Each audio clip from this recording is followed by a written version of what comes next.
Hi అండి అందరికీ. ఈరోజు ఇంట్లో నేను ఎగ్ బుజ్జి ఎలా చేయాలో చూపిస్తున్నాను. దానికోసం మనకి 2 మీడియం సైజు ఉల్లిగడ్డలు, కొంచెం కొత్తిమీర సన్నగా చాప్ చేసి పెట్టుకున్నాను.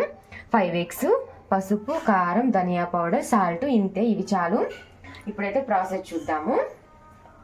కళాయి పెట్టి అందులో ఆయిల్ పోసేసుకుంటున్నాను. ఇది చపాతీలోకైనా రైస్లోకైనా చాలా టేస్టీగా ఉంటుంది. సో ఆయిల్ అయితే హీట్ ఎక్కింది. ఇప్పుడు ఆనియన్స్, కొత్తిమీర వేసేద్దాం ఇందులో.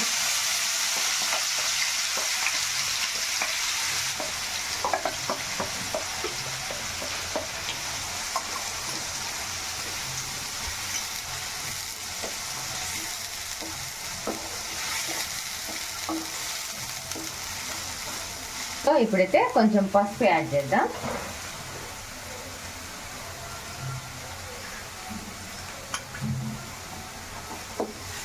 ఇప్పుడు కొంచెం సాల్ట్ కూడా యాడ్ చేద్దాం.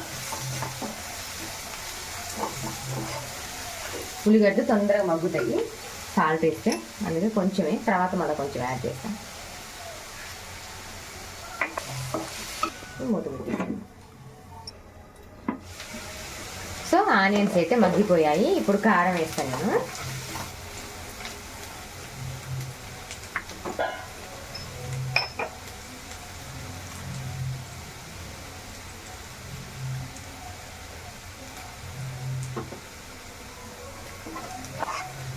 ఇప్పుడు ధనియా పౌడర్,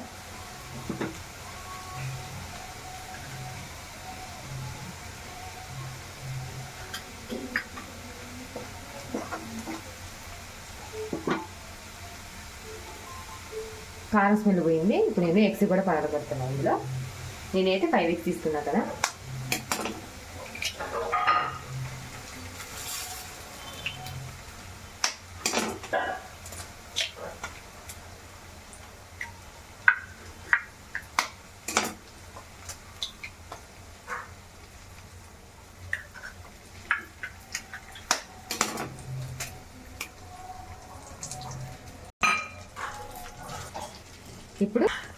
ఇప్పుడు గ్యాస్ లో ఫ్లేమ్లో పెట్టి మనమైతే మూత పెట్టేసుకుందాం.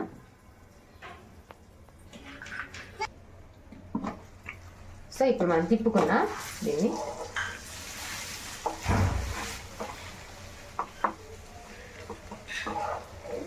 ఇప్పుడు హై ఫ్లేమ్లో పెట్టుకొని తిప్పుతూనే ఉండాలి.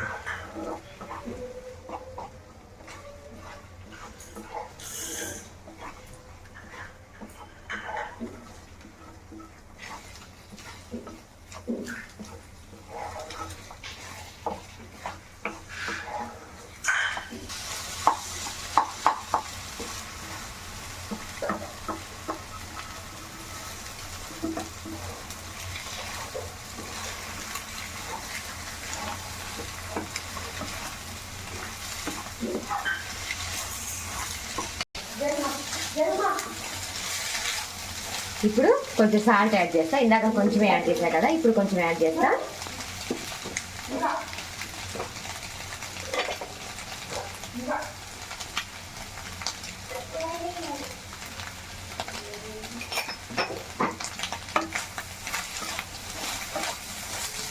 అండా బుజ్జి మా ఇంట్లో అందరికీ పెద్దగా ఉంటే ఇష్టం. ఎగ్ చిన్నగా ఉంటే మా వారికి కష్టం నచ్చదు, అందుకే నేను కొంచెం పెద్దగానే ఉంచుతా.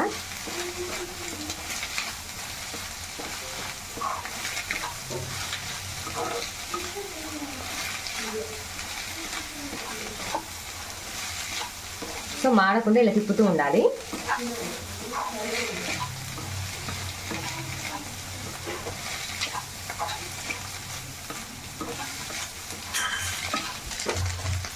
ఇప్పుడైతే పైనుంచి కొంచెం కొత్తిమీర గార్నిష్ చేద్దాం.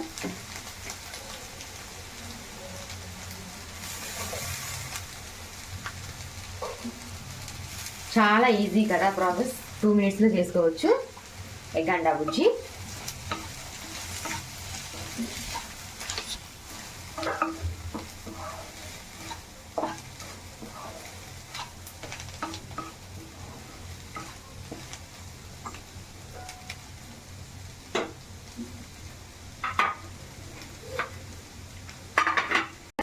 సో ఫైనల్గా మనకైతే అండా బుజ్జి రెడీ అయిపోయింది. ఇప్పుడు ఒక ప్లేట్లో తీసుకుందాం.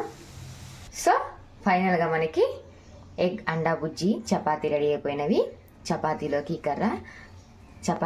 ఈ కర్రీ చాలా స్మూత్గా ఉంటుంది. చపాతీ కూడా చూడండి ఎంత స్మూత్గా వచ్చిందో. టేస్ట్ అయితే అదిరిపోయింది. ఒకసారి అయితే మీరు కూడా ట్రై చేయండి. ఇలాంటి వీడియోస్ కోసం నా ఛానల్ని సబ్స్క్రైబ్ చేసుకోవడం మాత్రం మర్చిపోవద్దు. Bye bye.